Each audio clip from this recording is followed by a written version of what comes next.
कठिन प्रश्न, कठिन परिस्थिति, ये युद्ध का व्यवहार है। तू रख हौसला, तू धैर्य रख, तू रख हौसला, तू धैर्य रख। ये पाठ्यक्रम तेरा शास्त्र और कलम तेरा हथियार है, कलम तेरा हथियार है। कैसा लग रहा है? मतलब थोड़ा नर्वस है क्योंकि अभी जितने भी पहले पेपर हुए हैं हाँ। वो थोड़े टफ रहे हैं। हाँ। जैसा आपके उसके चैनल से रिव्यू बिल्कुल बिल्कुल बिल्कुल। थोड़ा नर्वस तो नर्वस बिल्कुल भी नहीं होना है। मैं आपको यही बोलूंगा, और सारे लोगों को मैं बोलना चाहूंगा, आपको बिल्कुल भी पहले के पेपर से इस पेपर को देखना ही नहीं है, क्योंकि सारा पेपर और सारा शिफ्ट अलग अलग लेवल का होता है। मैं बताया हूँ आपको, मैं सारे क्वेश्चन को भी देखा हूँ, बच्चों से रिव्यू मिला है मुझे, तो क्वेश्चन में कुछ क्वेश्चन ट्रैप में था, जैसे 7 से 8 क्वेश्चन ट्रैप था, जिसको देख करके आपको मैक्सिमम टाइम पास कराने की कोशिश किया। लेकिन मैं अभी भी बोल दे रहा हूँ, उसमें ट्रैप में नहीं फंसिएगा। आपको जो क्वेश्चन पहले बन जा रहे हैं ना, उस क्वेश्चन को कीजिएगा आराम से, और डेफिनेटली पेपर में अच्छा होने वाला, इस माइंडसेट के साथ जाइएगा आप लोग। डरना नहीं है, होता है अंदर से डर तो होता ही है, सबको डर होता है, लेकिन डरना नहीं है। मुझे लगता है आप लोग एग्जाम में बहुत अच्छा करके आ रहे हो, और अगर तैयारी अच्छा रहता है ना, तो कोई भी हो अंदर से वो डर आती है, वो पॉजिटिव वाली डर है, वो नेगेटिव वाली डर नहीं है। इसलिए बिल्कुल भी बेझिझक मत होइए, आराम से। सभी को ऑल द वेरी बेस्ट। इनकी मुस्कुराहट बता रही है कि पेपर अच्छी हुई है। मेरा बस इतना सा सवाल है, मैं उम्मीद करता हूँ आपने कल वाली हमारे एनालिसिस देखी होगी या कोई भी और एनालिसिस देखी होगी। मतलब कल जो जेई का पेपर हुआ, क्या उस जैसा आज भी पेपर है? रीजनिंग तो सर उससे जो है थोड़ी सी डाइवर्ट हुई है आज। जैसे में क्या चेंजेस आपको दिखे? जैसे सर थोड़ी सी हार्डनेस की तरफ गई है। और जो टेक्निकल का पेपर था ना, उसमें कल भी वन लाइनर जो कॉन्सेप्ट होते हैं ना, उनकी परसेंटेज कम थी। और न्यूमेरिकल आज वाले में सर्वे से बिल्कुल न्यूमेरिकल आए हैं। सर्वे से न्यूमेरिकल आए? सर्वे से सभी न्यूमेरिकल्स आए हुए थे, थ्योरेटिकल पर्सन एक भी नहीं था। और जो आरसीसी होती है अपनी, उसमें जो है थ्योरेटिकल पर्सन 1-2 ही थे। एक तो सर बॉन्ड स्ट्रेस वाला था कि M40 के लिए जो बॉन्ड स्ट्रेस होता है वो कितना है, और एक साइड फेस रीइंफोर्समेंट कब प्रोवाइड करते हैं वो थी। एक बीसी का याद आ रहा है, एक बम्बू से रिलेटेड था। बम्बू को स्कैफोल्डिंग में एज ए स्कैफोल्डिंग कब यूज करते हैं, उसमें क्या क्या प्रॉपर्टी होनी चाहिए, वो थी। और एक जो है अपना राइस हस्क जो होती है, चावल मतलब की भूसी, ये कहा जा सकता है कि प्रीवियस ईयर पेपर ने हेल्प किया? थोड़ी सी हेल्प की सर, बहुत ज्यादा नहीं। हाँ बिल्कुल बिल्कुल। मतलब कल जो पैटर्न आया था वो बिल्कुल उससे उलट था सर, टेक्निकल का। और जीके जीएस की क्या बात? जीके जीएस तो सर देखो वैसे भी इंजीनियर की जीके जीएस करंट अफेयर जो थे सर वो थोड़े कम ही थे। करंट अफेयर टोटल कितना अटेम्प्ट किया होगा ओवरऑल पेपर में? मैंने सर 156 किए मैंने। बढ़िया है ये तो। मतलब आई एम वेरी श्योर कि अगर रीजनिंग के 40 हैं सर, और जो अपना जीके जीएस है उसके 35। रीजनिंग में यार 40 बता के दुखी कर दिया आपने। वो मैं 48-49 टाइम कुछ ज्यादा लग रहा था, टाइम कंज्यूमिंग दे रहा। चले कोई नहीं। वैसे ओवरऑल की बात करें, ये तो मजाक वाली बात थी कि रीजनिंग में ये मैं पढ़ा तो इसलिए नहीं। ओवरऑल पेपर निकले, सीबीटी 2 की तैयारी करो। ठीक है सर। नेक्स्ट शिफ्ट में आने वाले बच्चों के लिए मतलब कल भी एग्जामिनेशन है या फिर इलेक्ट्रिकल मैकेनिकल वाले, तो आपने मैं उम्मीद करता हूँ कल वाला भी एनालिसिस देखा होगा और समझा होगा क्या कैसे। मतलब तो आपसे पढ़ा भी वो। अरे थैंक यू वेरी मच। तो क्या सलाह देना चाहेंगे आगे जो जिनको पेपर देना? एक सर वन लाइनर कॉन्सेप्ट जो है अब कम पूछे जा रहे हैं। एक तो ठीक है, कल भी मैंने देखा था वन लाइनर कॉन्सेप्ट जितने भी थे वो कम थे, और न्यूमेरिकल जो थे वो भी कम थे। आज भी न्यूमेरिकल कम थे, और कल सर्वे से थोड़े बहुत टॉपिक जो थे वो न्यूमेरिकल कॉन्सेप्ट थे, और थोड़े बहुत जो है थ्योरेटिकल पोर्शन था। लेकिन अब इस शिफ्ट में जो है टोटली न्यूमेरिकल आए हैं सर्वे के। और तो मतलब चेंज जो है, चेंज के साथ अगर फ्लो बनाएंगे ना, कोई भी पहले से ही कोई भी धारणा नहीं बनाएंगे मन में कि भाई जो है थ्योरेटिकली आएगा ज्यादातर, कोई न्यूमेरिकली आएगा ज्यादातर। तो वैसे भी कहते हैं ना कि बदलाव संसार का नियम है। थोड़ी बहुत बदलाव भी तो आवश्यक है। बदलाव के लिए तैयार रहना चाहिए। चलिए अमित, बहुत अच्छा लगा आपसे बात करके। All the best. ओके, खुश रहिए। चलिए ऑल द बेस्ट। हाँ, वो इन शॉर्ट ना थोड़ा सा भी अगर पहले से समझ रखा है ना जिस बच्चे ने सिलेबस को, उसके लिए एकदम फाइनल पंच था, उतने से काम हो जाता। सीबीटी 2 के लिए आज से पढ़ो, कल वल से नहीं, आज से अभी से शुरू हो जाओ। सीबीटी 2 के लिए भी क्रैश कोर्स आएगा, निश्चित आएगा। पहली बार होगा सीबीटी 2, मतलब इस फॉर्म में, ऑब्जेक्टिव के फॉर्म में, तो आसान क्वेश्चन होंगे, तो अच्छा मौका है। और पहली बार में कोई चीज मिल जाए ना तो उसका मजा ही कुछ और होता है ना। ओवरऑल कैसा पेपर लगा आपको? मॉडरेट लेवल था, रीजनिंग थोड़ी टफ थी, जिस एनालॉजी से ज्यादा आया था उसमें। एनोलॉजी से ज्यादा था। अच्छा, ओवरऑल पेपर की बात करें, क्योंकि अभी रीजनिंग, जीके, जीएस और सिविल इंजीनियरिंग से नहीं, ओवरऑल पेपर तभी निकलेगा जब तीनों में आप अच्छा परफॉर्म करेंगे। तो प्रीवियस ईयर क्वेश्चन का कैसा योगदान लगा? प्रीवियस मेरे क्वेश्चन में तो मुझे ज्यादा हेल्प नहीं हुई थी। अच्छा। मेरे में तो कॉन्सेप्चुअल ज्यादा आए थे और मतलब काफी ट्रिकी क्वेश्चन थे, घुमा के पूछे गए थे। कल वाला एनालिसिस देखा था आपने? देखा था मैंने। उससे कुछ फायदा? नहीं, कोई फायदा नहीं। आज का थोड़ा डिफरेंट था। कल से बदलाव है, बहुत मतलब उम्मीद ये कर सकते हैं कि कल का पेपर में भी परिवर्तन आएगा। ठीक है। और ओवरऑल कितना अटेम्प्ट बताया आपने? 150 क्वेश्चन। ठीक है, बढ़िया है। फिर तो आप तो मैं कहूंगा कल से नहीं, अभी से CBT 2 की तैयारी करना शुरू कीजिए। पहली बार इस फॉर्मेट में CBT 2 हो रहा है। हाँ, ये तो ठीक है, पहले सब्जेक्टिव था, अब ऑब्जेक्टिव है, तो उम्मीद है कि सामान्य क्वेश्चन होंगे। जैसे प्री वाले थे, थोड़े से लेवल बढ़ जाएंगे, थोड़ा सा कैलकुलेशन बढ़ेगा। अप होगा। ठीक है। रीजनिंग में क्लॉक कैलेंडर से कोई क्वेश्चन क्लॉक से नहीं, नंबर सीरीज होगा, blood relation, Venn diagram, Venn diagram, एक क्वेश्चन। एक क्वेश्चन। कैलकुलेटिव था या नॉर्मल था? रीजनिंग एनालॉजी का पार्ट ही था जो था कैलकुलेटिव, बाकी सब तो ऐसे। बाकी नॉर्मल थे। और जीके जीएस?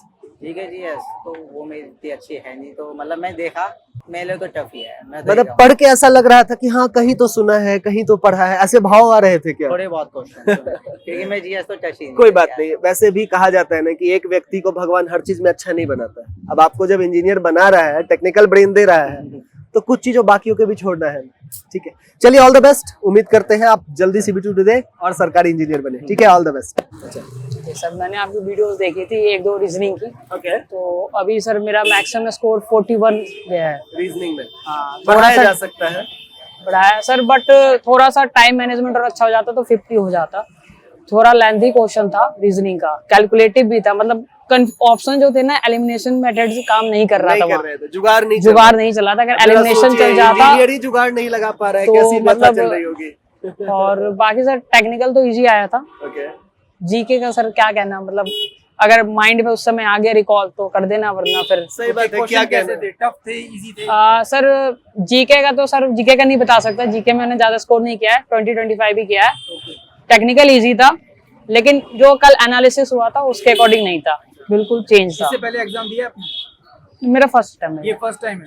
हाँ। और रीजनिंग नॉर्मल था, जैसे बेसिक्स आते हैं SSC में वैसे ही था। एक क्वेश्चन आया, मैं सर सेल्फ प्रिपरेशन ही करता सेल्फ प्रिपरेशन? हाँ।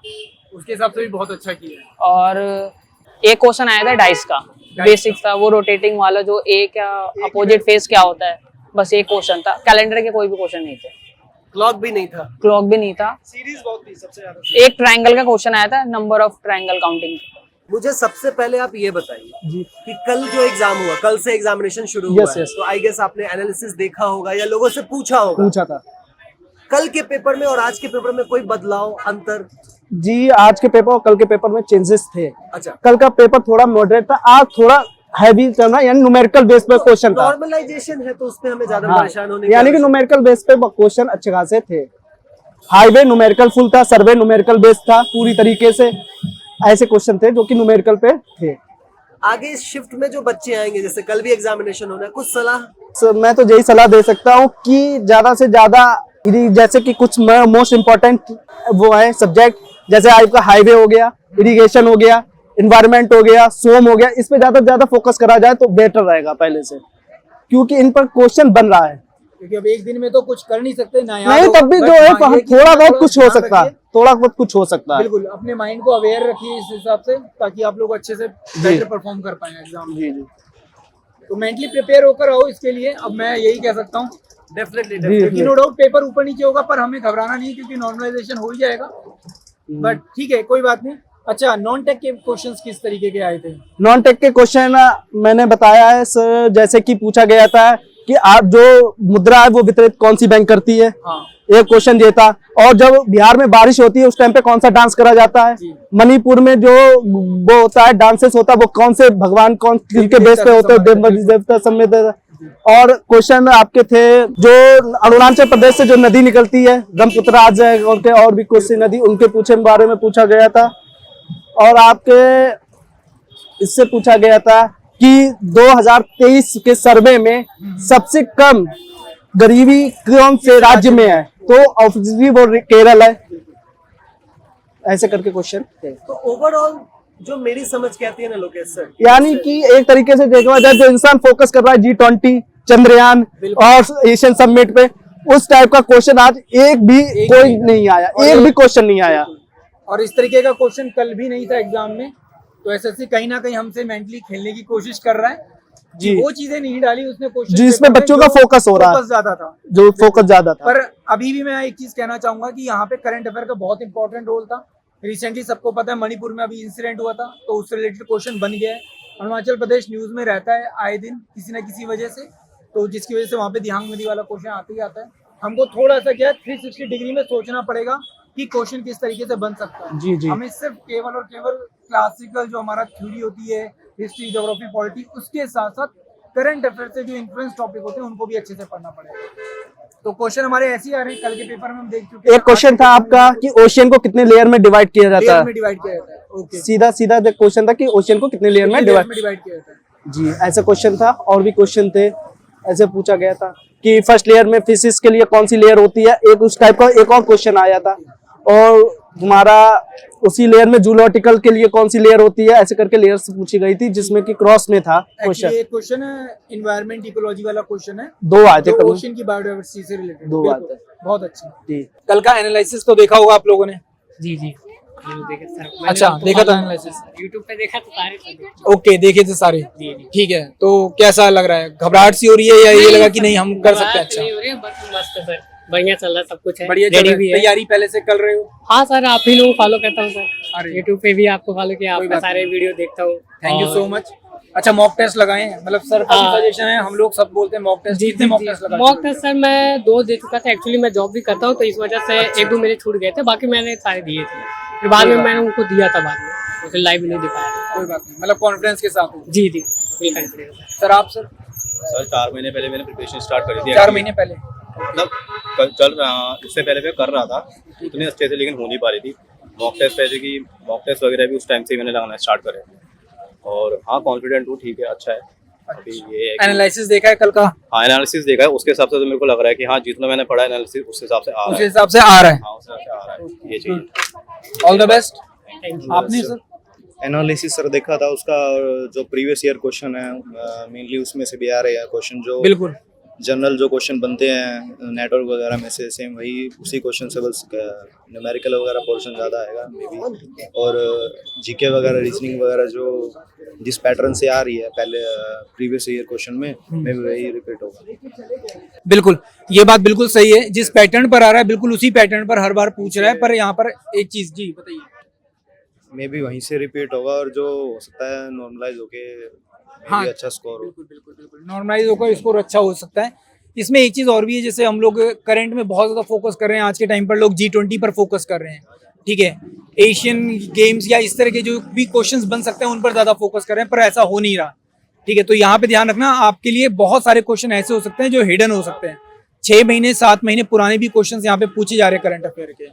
पूरा कॉन्फिडेंट ना? हाँ जी सर, बिल्कुल। मतलब बस सर थोड़ा मेरे जर्नल रीजनिंग है जो रीजनिंग वगैरह, इसमें तो ठीक है, बढ़िया एकदम। बस जर्नल अवेयरनेस थोड़ी वो मैंने पढ़ी नहीं है इतनी ज्यादा, बस टेक्निकल में मैं ज्यादा थोड़ा हो गया। तो कल का आपने एनालिसिस भी देखा? हाँ जी सर, एनालाइज देखा सर। थोड़ा सा उससे तो पैनिक तो? हाँ सर, उससे पैनिक नहीं है, बस उसमें जो क्वेश्चन आए वो तो सारे आ रखे हैं, बस थोड़े न्यूमेरिकल टाइप है ना, उनमें देखना नहीं पड़ेगा। तो कोई दिक्कत नहीं, न्यूमेरिकल जो है ना वैसे ज्यादा वेटेज नहीं आ रहा है, आपको पैनिक नहीं करना। आपने जो अभी तक पढ़ता आ रहा है, जितना चीज पढ़ा हुआ है सारे सर, चाहे वो टेक्निकल हो नॉन टेक हो, उसको ही जाके अभी एग्जीक्यूट करना है, और थोड़ा पॉजिटिव माइंडसेट के साथ। और आप ये बात ध्यान रखिएगा, एग्जाम में कुछ क्वेश्चन ट्रैप होगा, जैसे कल भी कुछ क्वेश्चन ट्रैप था, जिसमें आपको टाइम टेकिंग हो जाएगा। यस सर, बहुत वो आ रखे थे, टाइम लगेगा उसमें। रीजनिंग के भी ऐसे रीजनिंग क्वेश्चन कैलकुलेटिव आ गया था, तो जिस भी क्वेश्चन में आपको टाइम ज्यादा लग रहा है ना, मतलब 4 मिनट लग रहा है, 3 मिनट लग रहा है, 5 मिनट लग रहा है, उसको लीव कर देना है एट अ टाइम। आपको पहले सारे क्वेश्चन कर लेने हैं, उस क्वेश्चन को बाद में जब आपको टाइम बचेगा, जब सारे क्वेश्चन करने के बाद, तब आप उस पर जाइएगा और उसको सोल्व कीजिएगा, क्योंकि ये क्वेश्चन ट्रैप है, आपको जानबूझ के फंसाने के लिए दिया गया है। हाँ जी सर, स्टेटमेंट वाले क्वेश्चन, स्टेटमेंट वाले क्वेश्चन और मैचिंग टाइप का क्वेश्चन भी कल पूछा है, टेक्निकल में भी पूछा गया था मैचिंग टाइप,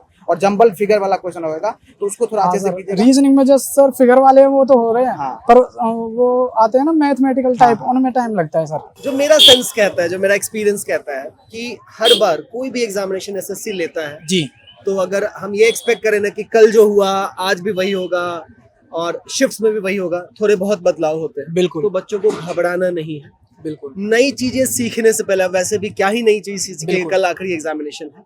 पुरानी जो चीजें सीखी हैं उनको बार बार रिवाइज करें। आज एक मॉक टेस्ट दें, बिल्कुल सही, बढ़िया नींद लें, चिल करें, सब कुछ अच्छा होगा। बिल्कुल सर। मैं वही कहना चाहता था, सर ने खैर ये बात अब यहीं पर कंप्लीट कर दी है। मैं बस यही चाहता हूँ कि अभी आप लोग ज्यादा टेंशन मत लो। देखो एसएससी नॉर्मलाइजेशन करेगा, सब कुछ बराबर हो जाएगा। अब कई बच्चे बोल रहे हैं कि पेपर टफ था, उससे घबराने की जरूरत नहीं है। टफ हो इजी हो, आपको अपना कर्म है वो करना ही है, ठीक है। तो इतना नेगेटिव होने की किसी चीज के लिए जरूरत नहीं है। बस आराम से सो, नींद पूरी करो, अच्छे से कल आकर एग्जाम देना। All the best.